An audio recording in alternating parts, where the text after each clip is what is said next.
SailGP is only a little over 5 years old, and yet the competitive sailing league has already built out a substantial fan base all across the world. Not only are its competitions broadcast on linear TV channels, it also produces an impressive amount of content across YouTube, social media, and podcasts. In 2022, it hired Melissa Lawton, a longtime sports broadcast producer, to run its content operations, and she's invested heavily in everything from live streaming to highly produced docuseries. In a recent interview, Melissa explained how SailGP's media operations fit within its larger business and walked through her team's approach to both short-form and long-form content. Hello, I'm Simon Owens, and this is The Business of Content, the show about how publishers create, distribute, and monetize their digital content. If you want to listen to an audio version of this show, subscribe to The Business of Content wherever you get your podcasts. And if you're a longtime fan of this show, you're probably aware that it's not monetized with ads. I'm entirely reliant on paid subscriptions to my Substack newsletter to fund this content. Subscribers get access to a deep archive of interviews with the world's most successful media entrepreneurs. They also get to book a half-hour introductory Zoom call with me. Go to simonowens.substack.com. That's simonowens.substack.com. Or just Google the words Simon Owens and newsletter. Okay, let's jump into the interview. Hey, Melissa, thanks for joining us. Thanks for having me on board.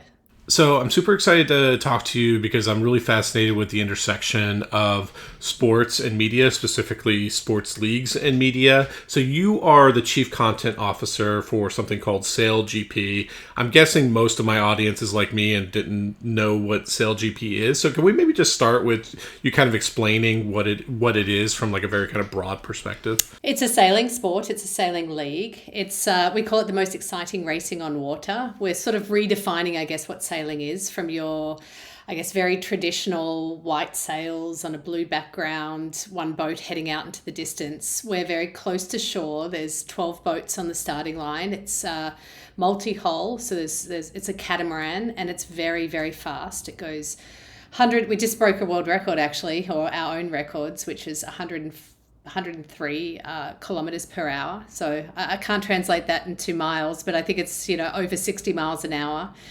Which is very, very fast for a sailing boat. Each boat has 6 crew members, one of which is a woman. There's one female athlete per boat, and one of our teams, the Brazilian team, has a female as a driver. So it's men and women competing on an even playing field, I guess, to win a set of fleet races. In a weekend, there's up to 7 fleet races and a final.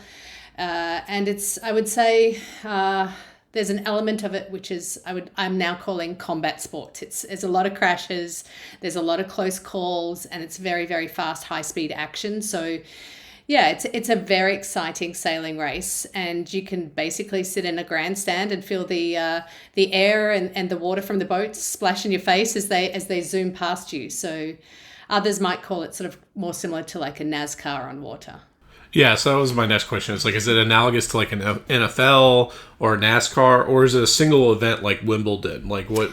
No, we have 13 events in a year, and we sort of follow the sun. So the events start in for the 2026 season. It's going to start in APAC region, which is Australia. Perth will be our opener. It'll go through the US, and Rio will be on the calendar for next year. Bermuda and Canada, Halifax.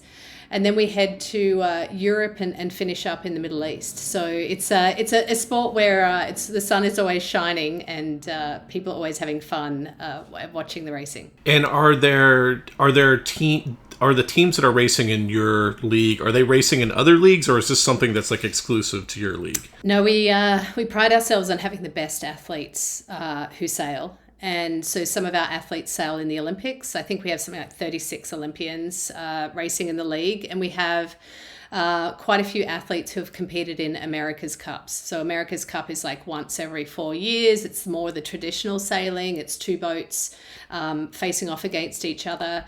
SailGP has 12 teams, and each one of them is a national team. So you have the US versus Italy versus Australia versus Brazil. So each one of those teams has a certain number of people within that boat who's from that nationality. So it's quite different. It's very different to the Olympics. The Olympics tend to have sort of just 1 or 2 or 3 in the boat, and it's sort of more traditional in the sense of it's out to sea a little bit more, and I guess less fast, less speed, less, I guess, high tech. And are they like franchises? Like there's an owner of each team, or like how does Yeah. that work? So the whole league was set up by Larry Ellison and one of the greatest ever sailors, Sir Russell Cootes. And they came up with this idea after an America's Cup campaign that they wanted sailors or athletes to be the heroes of the series, and they didn't sort of subscribe to this idea that you had to have a super expensive boat to win. So they created a one design fleet, and in the first season there were sort of six boats, and each one of those boats was sort of owned by the league, and it was a one design. So that's a really important idea when it comes to racing or how we do storytelling. It's not the boat that wins. It's the athletes who are on that boat and their ability to get to the finish line in a way that is the most efficient or the fastest on the course, and to do it with the least crashes or I guess, maneuvers. So after some years, in fact, we started selling teams about 3 years ago, and now we're at the point where SailGP sort of still is a majority shareholder in 2 teams, and every other team has been sold to different owners around the world. And did SailGP create the specs for these boats, or were these boats commonly sailed prior to the invention of the league? The boat is an F50, and it's it's come from one of the America's Cups. I think it was the 36th America's Cup. Sorry, I don't the genesis of which America's Cup they started in, but it was one of the America's Cup where fleet racing was really important, and they sort of raced around the globe. And America's Cup also, it changes every 4 years. So each iteration might have a different boat or a different way of sailing.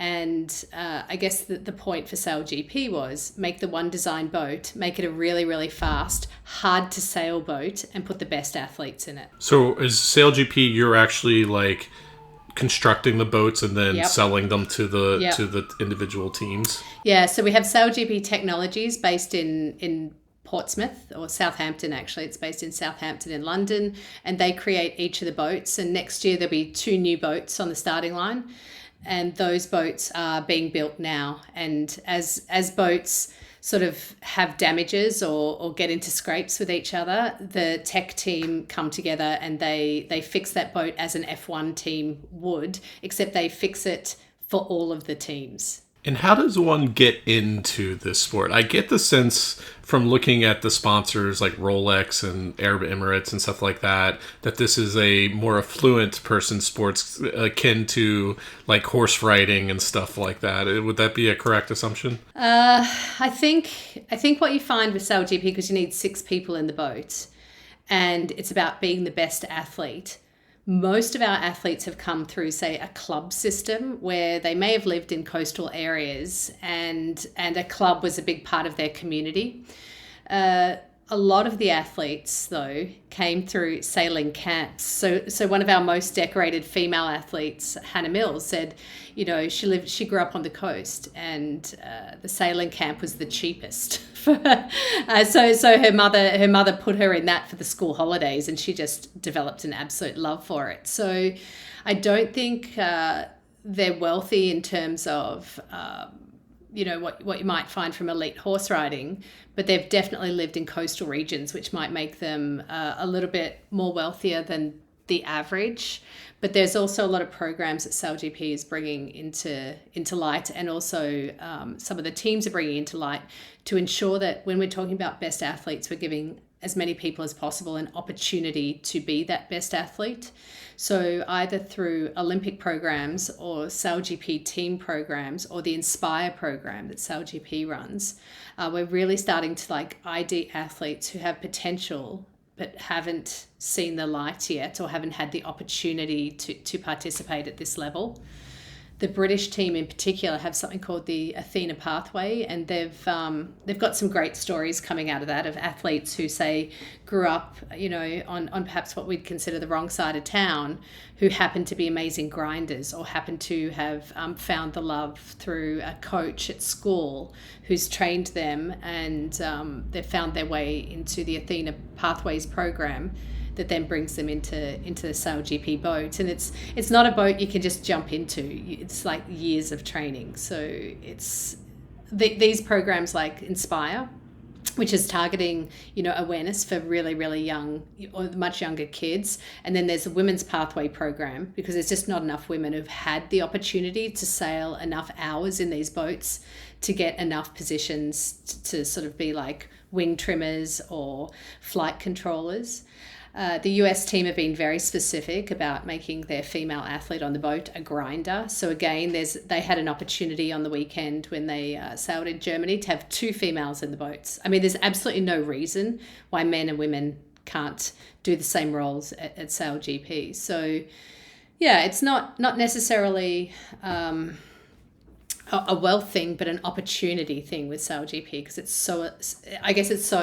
the athletes are of such a high caliber and so elite that you just need time in these boats, and there's not many opportunities to get in that boat. Okay, so that's the basic overview. So now we can talk about the stuff I really want to get to, which is the media stuff. So I was looking at your LinkedIn, like you come from a sports media athlete background, variety of roles, but seems like the 2 of the most high profile were at Meta and Red Bull. And of course, I think Red Bull is obviously really analogous here, because it kind of marries this like extreme niche sport with branding and marketing and stuff like that. Yeah. So what was your job at Red Bull? I was I basically ran all the live for Red Bull at the headquarters in Salzburg. So I had the live production team, and we made all the shoulder content for live, and we worked very closely with the social team and the production management team to deliver those events globally. So I guess the biggest events we did were sort of Red Bull labeled events, Red Bull Air Race, Red Bull Cliff Diving, Red Bull, so many of them, X Fighters. And then we also did a lot of things, like we did 8 massive music festivals a year, and we did UCI mountain biking. We did a lot of motorsports. So it's sort of, I guess Red Bull gave you this amazing opportunity to try content in many, many different genres and understand what worked for audiences, understood how to attract an audience through appealing to what they really wanted to know from a sport. And then I guess the biggest thing at Red Bull was bringing new audiences into sports and attracting them to the idea of what a Red Bull product looked like, or what a Red Bull lifestyle looked like. And that was our biggest USP, is like every sports or every event that we did sort of ticked this box of giving people wings. And that was a very a Red Bull DNA thing, is that this sport was special and different and hardcore, or this music festival was the biggest and had the best artists, or we even did Rio Carnival at one stage. So there was no end to what we'd try to bring something into that world of Red Bull. And would you agree that like Red Bull is probably the forefront on understanding, like a brand understanding media, and sometimes it's better to just get the brand out of the way and just focus on making the media really good, like even more than Nike and some other brands, of just like, it just strikes me that it's just so media forward. Would you agree with that? When I was there, it was super media forward. Red Bull Media House was who I worked with, and Dietrich Mateschitz, who was one of the founders of the brand, he really believed that media would propel the can into sort of the next generation. He wanted people to associate being cool with drinking Red Bull, and he, I think more than anyone at the time, understood that to be cool, you had to really dive into niche communities, or you had to dive into a community and be part of that community. So when we did something like, mountain biking, we were all over it with shoulder content, with social content. We spent time in those communities. We created hosts from the community. It's super, super authentic. And I would say Red Bull, I felt like, was one of the first brands to really understand the concept of being authentic and being relevant was the most important thing to the sport. And that they grew, I guess we grew sports that no one had ever heard of into massive community moments and opportunities. And I do think that ties into how we're working at SailGP at the moment. We are sort of 5 seasons in. We've spent a bulk of that 5 seasons like focusing on awareness, like what is SailGP, what is it, getting viral content out there. And now we're about to go into our next 5 years as talking about like community growth, audience growth, making athletes heroes. And that's I'd say the biggest learning I got from Red Bull that I'm bringing here to SailGP. So for the live, was it for like live TV broadcast, or were you using like live, like obviously like Twitch and some other live platforms weren't as mature as they are today. Like, what was that about? We did a lot of live on Twitch, particularly gaming. So gamers were a huge consumer of Red Bull. But yeah, we did live TV, a lot of live TV. And we, I guess, helped pioneer this concept of going from a .com to an app. And Red Bull TV is an app, really relied on a 24/7 flow of content that people would watch. And we all know that like live is an anchor point for people to come and, open up an app and consume the content that they can't find on their local stations. We also did a lot of sort of re-lives or pre-packaged lives as well. So we used to have a Fox like Red Bull Signature Series deal that Fox would take. And it's sort of, because it's niche sport or because it's a wow sport, you could put that on Fox and just repackage it and to explain to the audiences what it is that they were about to see, so they could meet their heroes and then follow them as they did something crazy, I'd say. So was that like a high stress environment for you to be directing these like camera crews in real time, knowing that if you don't get the shot, then that's like it's live and that's really the only thing that matters is you have to get it first. You have to get it right on the first try. So directing is something I've never done. It's I've always been sort of on the producing side, so bringing in the best talent to make sure that we can cover the sport in an authentic or relevant way.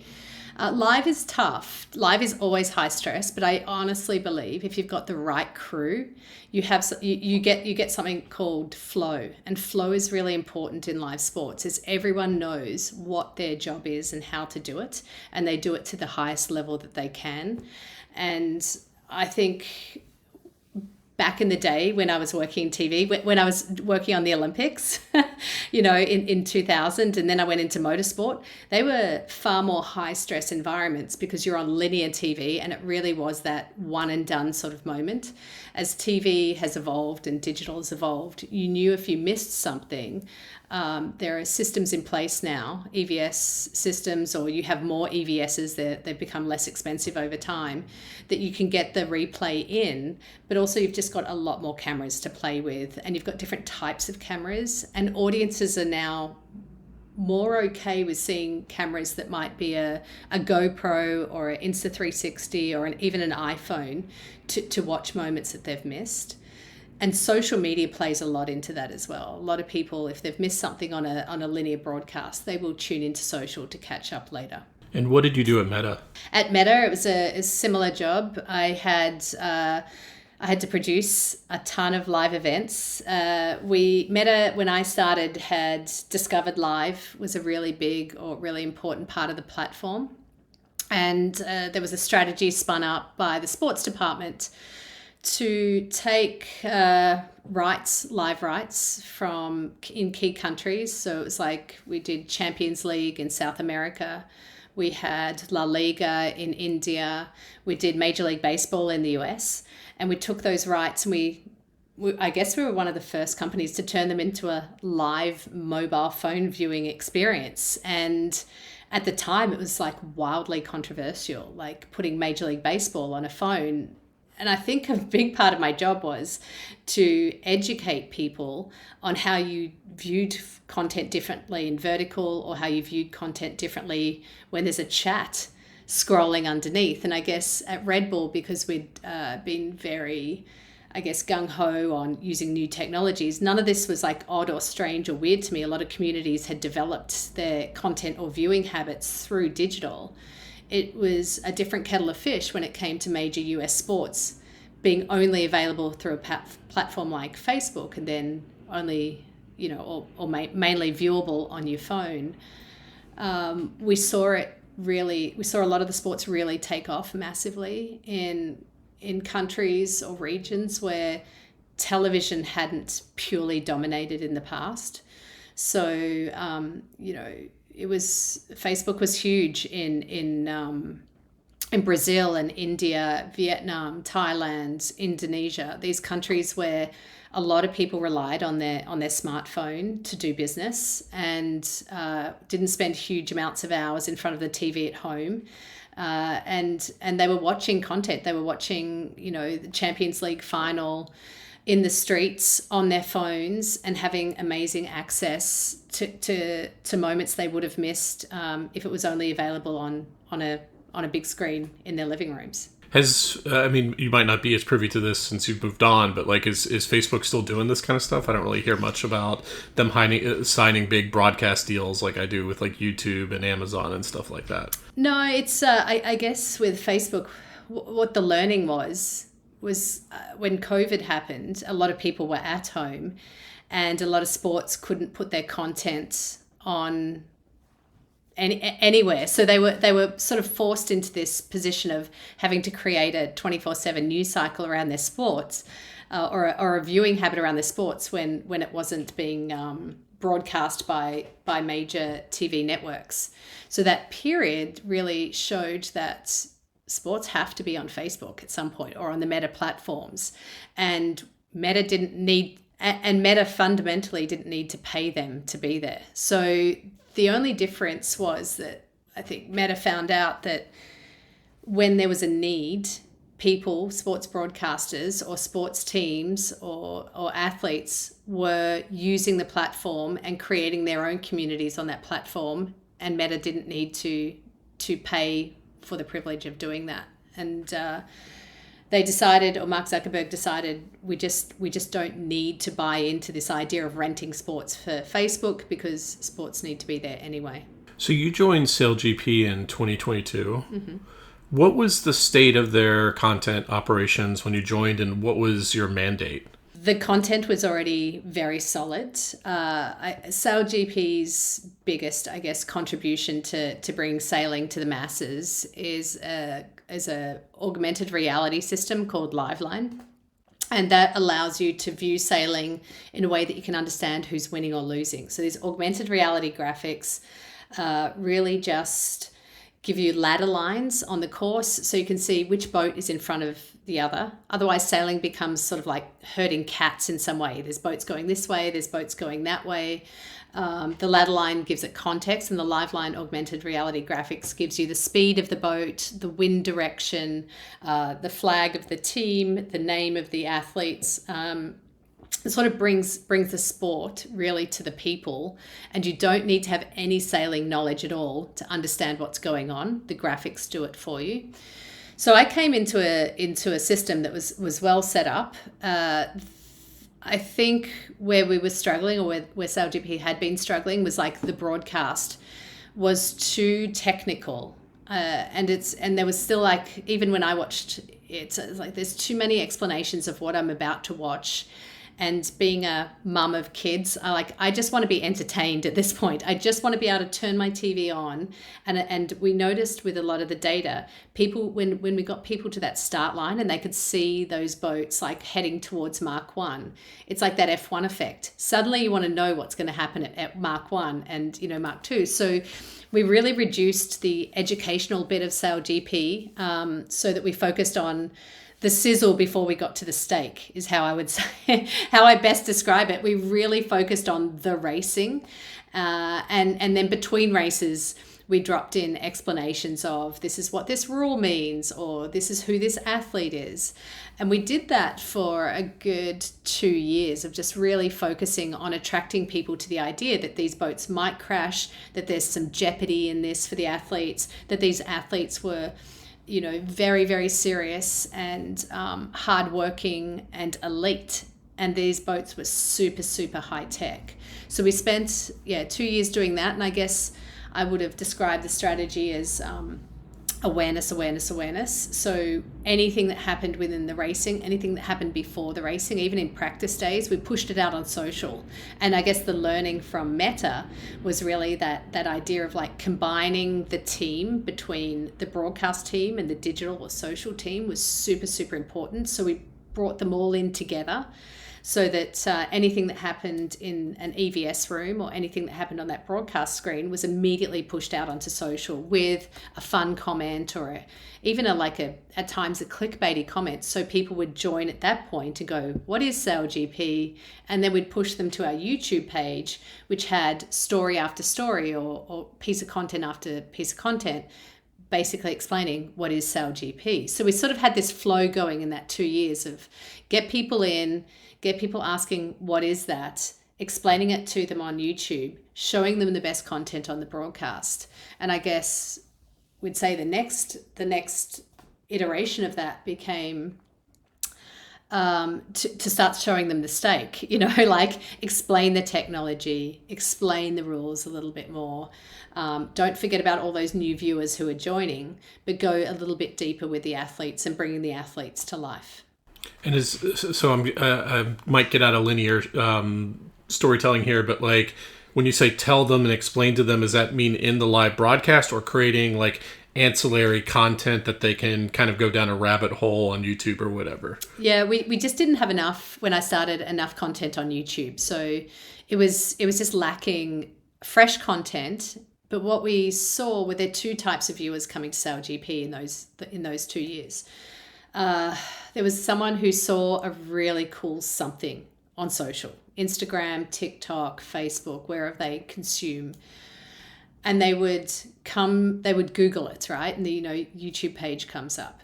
So that new person really needed to understand some basics. How do the boats, how do they win the race? How do you sail the boat? What is that person doing standing up? What is that person doing behind the person standing up? Like really basic stuff. Because we found if people understood or started to educate themselves, they could consume the broadcast or the live racing with more knowledge, and then they could talk about that race either on the YouTube comments where we had it available on YouTube, or they could go to Reddit and start talking about the racing. So we were starting to develop this idea of like new community or new fans. The other type of person watching SailGP is really into sailing, right? Or into racing itself.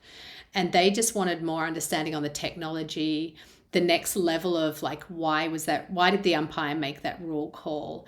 Why is the league developing new foiling technologies? Why is this athlete better than that athlete? What strategies did they use? So our YouTube page became like this duality of new fans and hardcore fans. We had to find a way of keeping them both happy at the same time. So YouTube was a great destination for us. And I think if we keep going along this path of growth on YouTube, we're going to hit 1 million subscribers by the end of the year. On the broadcast, we've been growing the broadcast. So for the YouTube channel, though, are you like commissioning explainer videos, like almost like video essays and saying, okay, we're going to make an explainer video on this specific thing kind of thing? We make like an them evergreen video? Yeah, we make most of them ourselves. So we have an internal content team, and I would say they probably update those explainer videos every 3 months. And how big is your whole content team? The whole content team is, I think, at the moment around 25, 26 people, but it's like an accordion. It's 26 people on a Monday to Friday and in a non-event week doing five different functions. So we have a distribution team who get the broadcast out to broadcasters and do digital media partnerships. We have a content team who make the bulk of the content and set the strategy for what sort of content we're making. We have a broadcast team who is one person who expands to 150 people during a racing weekend. And that broadcast team works out of London, doesn't matter where the team is. Works out of London, doesn't matter where the racing is. So it's a complete Remy production, and all of the graphics are done there. The commentary is done in London. most of the social team is in London. So we have the broadcast team, then we have the social team, and then we have production management team. And the production management team is, really the logistics and operations of pulling all of these things together and making sure we hit budget. So you handle your live broadcast in-house. It's not like the NFL, which relies on like ESPN or Fox or something like that to control all that. I did bring it in-house after the first season I was here, just because it just gives you so much flexibility. We could make changes, drop things, add new people, take people out of the mix, change positions. So yeah, we brought it all in-house, and that's why we have a production management team. So they do the hiring of people. We try and make the broadcast team fun and diverse because we need people who don't understand sailing to ask questions, and we need people who understand sailing to be really on point with what's happening. We have a Remy production. Again, the biggest advantage of that production is so much data is coming off the boats and it's transmitted to London through fibre. So we have 56 million points of data that come off the boat that help create those graphics that we use, those augmented reality graphics.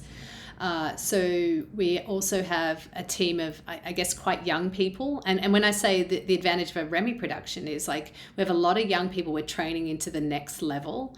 And we have the opportunity to do that because we're in studios in London. We can keep hiring the same people over and over again. And we don't have to worry about, traveling them or, young mothers leaving their families or, young fathers leaving their families for periods of time. So it becomes this sort of family that's within the SailGP org, all growing together and getting to the next level together.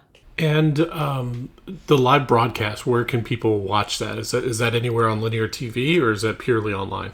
Yeah, we have huge live broadcast. We had 21 million dedicated viewers for our Sydney event.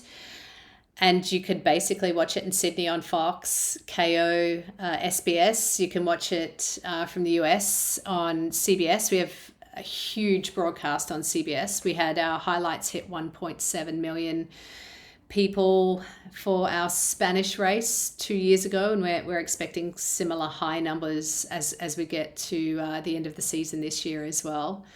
We have it on TNT in the UK. We have it, and we also try and keep it as much as possible on YouTube as well, so people have the choice of where they can watch it wherever they are in the world on whatever device they want to see it on. So it is kind of like some of these other major sports leagues where a key part of the business of the sport is licensing it to broadcast?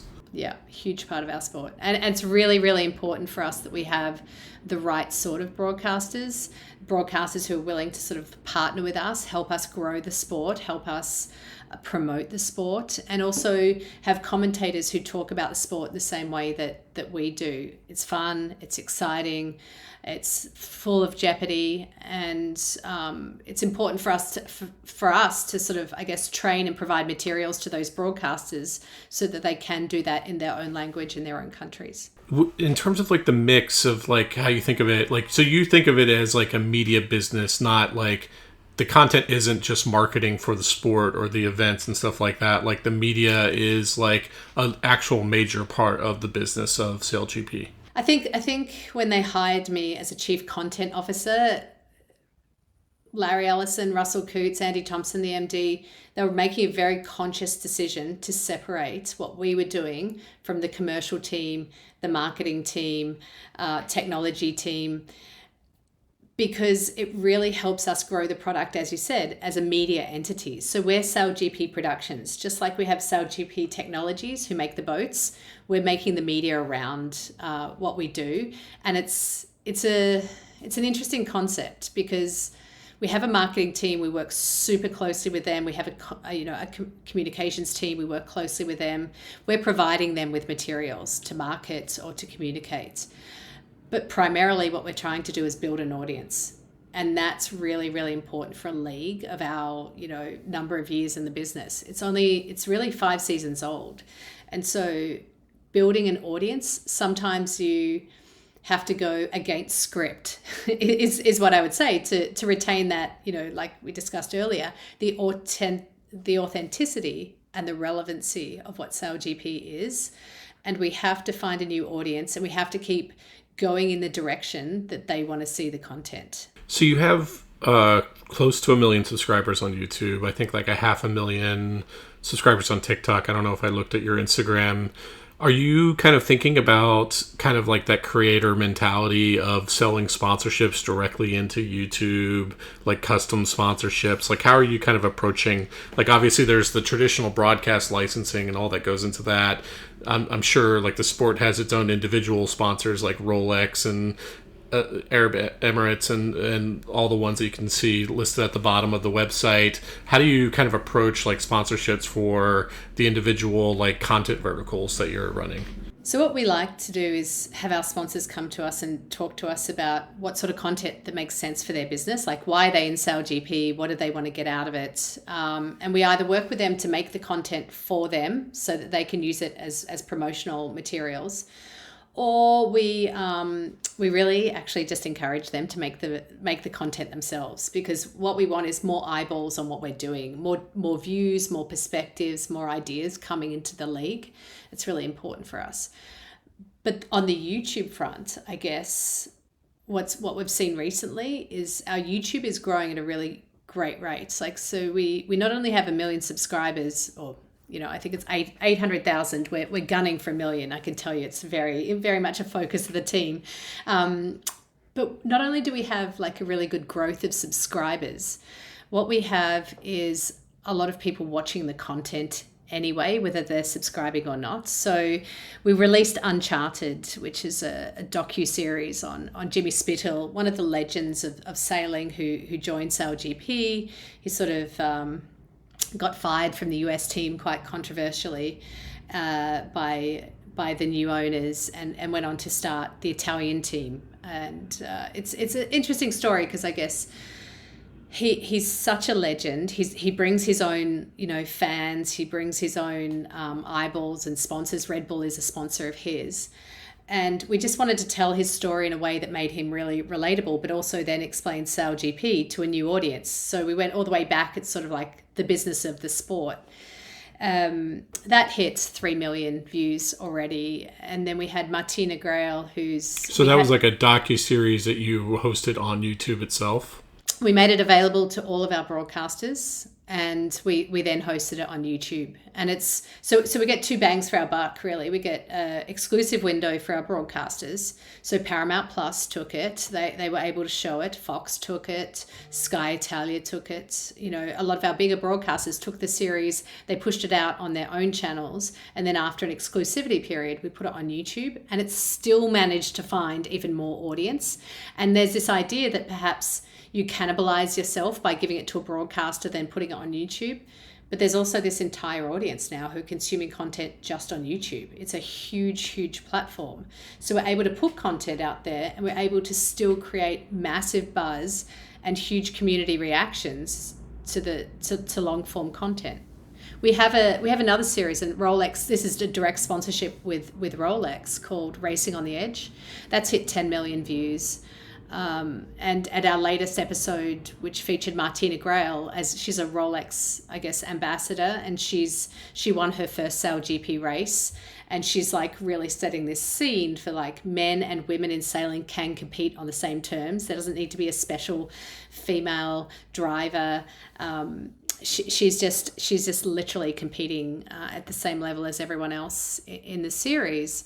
And we sort of told the story of her first win, and that hit 1 million views, and it sort of created real buzz in Brazil, which is a big YouTube sort of, I guess, country or region. Is the thinking there, like looking at the F1 success on Netflix and thinking and seeing how now that was not only a successful documentary series, but also like created a whole huge surge in interest in the sport? Like, is that kind of the philosophy that you're using to kind of spin on these more kind of big budget docuseries? I think. Do you think it's like a huge gateway into the sport? Is what I'm asking. Yeah, I think people connect with athletes, and we have to tell the athlete's story for them to continue watching or seeking out the product. So you can be a fan of a country, you can be a fan of the boats and the technology, you can be a fan of sailing, but the largest number of new people who come into the sport will be a fan of an athlete. Or, and I guess for me, how do we tell those athlete stories when, you know, the sport's so new, and doing it through that sort of docu-series is the best way we know how to at the moment. We continually sort of experiment. So Uncharted, which is the Jimmy Spithill one, was our first foray into like big budget, it produced externally by 10100, a, you know, great sports documentary company. And what we wanted to see is like, are people going to watch this? How long are they going to watch it for? Because, you know, YouTube gives you so much great data. What bits where did they turn off? Where did they, you know, why do we have less people watching sort of episode 1 and more people watching episode 2? That could have been the exclusivity period on the broadcast channels. The people just wanted to binge watch it. So they watched it as soon as we'd released it on YouTube as episodes 2 and 3. So we get a lot of data from YouTube. It's really, really important to us. I don't think Drive to Survive is on YouTube, but I'm sure Netflix got a ton of information on how people watch sports documentaries. And so we, like Netflix or F1, we're using it to really sort of define what the future looks like in creating more of that content. So you talk about raising the profile of the individual athletes. Like the NFL has like a really mature media arm of like one collaborating with like existing creators and inviting them to the games and giving them exclusive access to players and stuff like that. And then it also has like a broadcast boot camp that's actually like media training for the players and thinking about how do they launch their own podcasts or their own, you know, social media, like how do they take their social media to the next level. So in terms of like individual teams, individual players, but then also creators who might, like, maybe they don't even talk about sailing, but they're travel creators, and so you invite them to some exotic locale and so they can like vlog about it. How are you thinking about that whole ecosystem? Yeah, so our athletes are, I guess, because sailing hasn't been in the spotlight in the way that sort of NFL has for so many years, the athletes are a lot newer to the idea of creating their own content. And for many of them, it's not a priority. So we are really creating the content on their behalf at this point in time. We do run like camps or I would say working sessions where we bring in Meta or we've brought in TikTok or, you know, even YouTube to sort of talk about like how they can best create content about themselves. But we're still in a walk first approach. And what we're doing more often is getting content creators to come in and talk about the sports or the athletes rather than sort of forcing the athletes into a position where they're really uncomfortable about making their own content. So DJ Khaled was a really good example. We ummed and ahed about whether he would be the right fit for us because his love of water was a big thing, and we sort of worked with the guys at Rock Nation.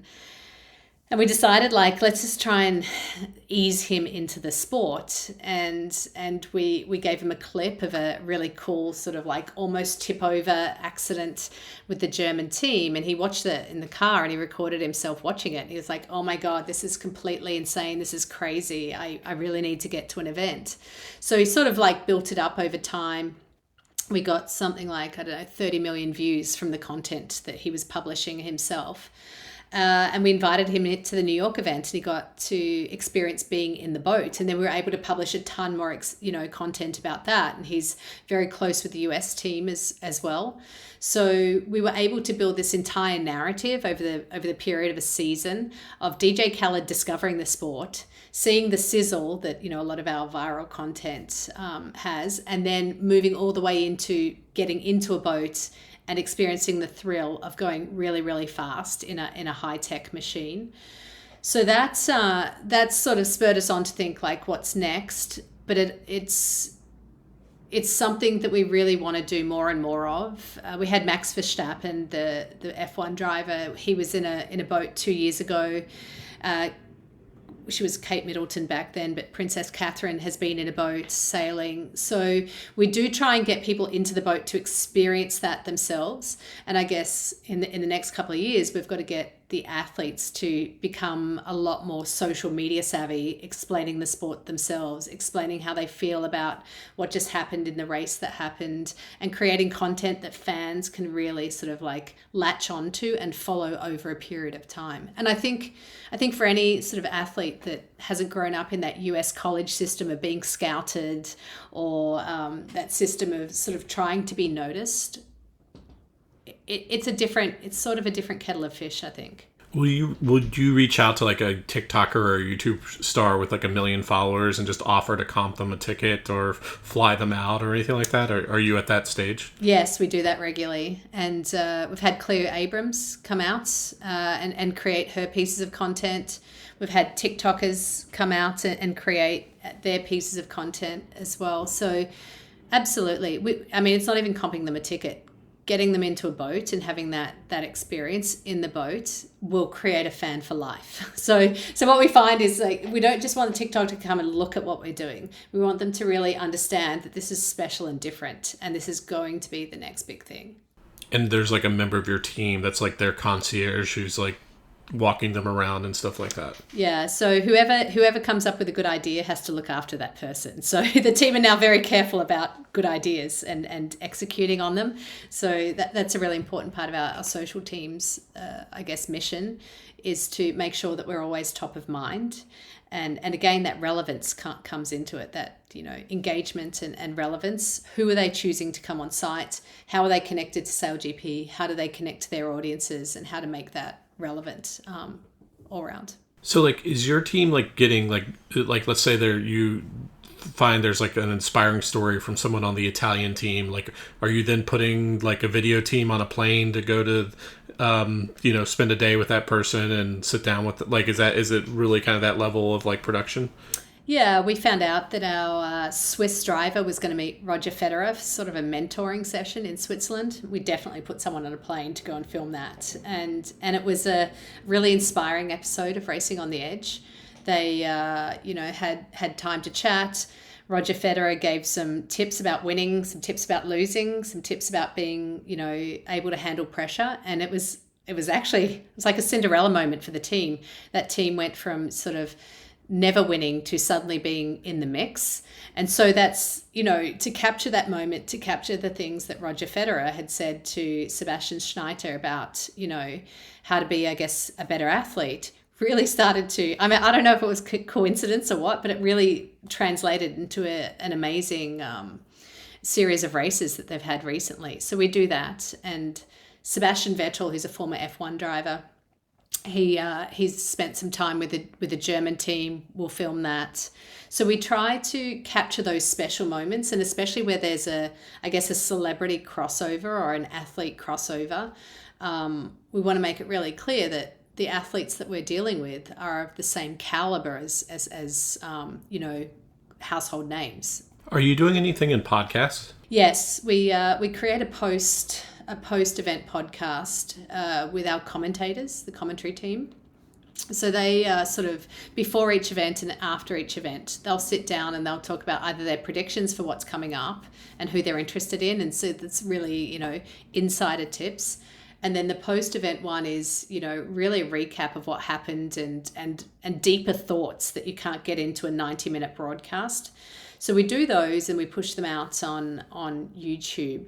And then Lisa Darmanian, our on-water reporter, she does an athlete podcast, a one-on-one where she just talks about someone's background, or, there's really some interesting characters within the teams who we just want to find out more about, because they are potentially just story factories themselves. Not everything has to be about the